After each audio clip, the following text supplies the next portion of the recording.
തൃശൂരിൽ പോലീസിന്റെ വൻ ലഹരിവേട്ട. കാറിൽ കടത്തുകയായിരുന്ന 330 ഗ്രാം MDMA-യുമായി രണ്ടുപേരെ തൃശൂർ സിറ്റി ലഹരിവിരുദ്ധ സ്ക്വാഡും ടൗൺ വെസ്റ്റ് പോലീസും ചേർന്ന് പിടികൂടി. തൃശൂർ പുഴയ്ക്കലിൽ ഇന്നലെ വൈകിട്ടായിരുന്നു ലഹരിവേട്ട. കാസർഗോഡ് സ്വദേശി നജീബ്, ഗുരുവായൂർ സ്വദേശി ജിനീഷ് എന്നിവരാണ് പിടിയിലായത്. പിടികൂടിയ മയക്കുമരുന്നിന് വിപണിയിൽ 10 ലക്ഷം രൂപയോളം വില വരും.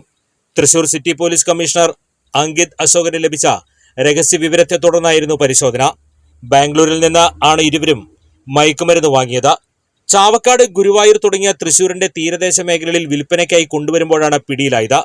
പ്രതികളിൽ കാസർഗോഡ് സ്വദേശി നജീബ് മലേഷ്യയിൽ ഹോട്ടൽ ബിസിനസ് ആയിരുന്നു. ഇതിൽ നഷ്ടം വന്നതോടെ ലഹരി കച്ചവടത്തിലേക്ക് ഇറങ്ങിയതെന്ന് പോലീസ് പറഞ്ഞു. പ്രതികൾക്ക് സാമ്പത്തിക സഹായം നൽകിയവരെക്കുറിച്ചും ബാംഗ്ലൂരിൽ എവിടെ നിന്നുമാണ് മയക്കുമരുന്ന് ലഭിച്ചതെന്നതിനെക്കുറിച്ചും പോലീസ് അന്വേഷണം ആരംഭിച്ചിട്ടുണ്ട്. സംഘത്തിൽ ഇനിയും കൂടുതൽ പേർ പിടിയിലാകാനുണ്ടെന്ന് പോലീസ് പറഞ്ഞു. സമീപകാലത്ത് തൃശൂർ സിറ്റി പോലീസ് നടത്തിയ ഏറ്റവും വലിയ മയക്കുമരുന്ന് വേട്ടയാണിത്. കഴിഞ്ഞ ദിവസങ്ങളിൽ തൃശൂരിൽ, കുതിരാനിലും ആളൂരിലും കൊരട്ടിയിലും MDMA പിടികൂടിയിരുന്നു.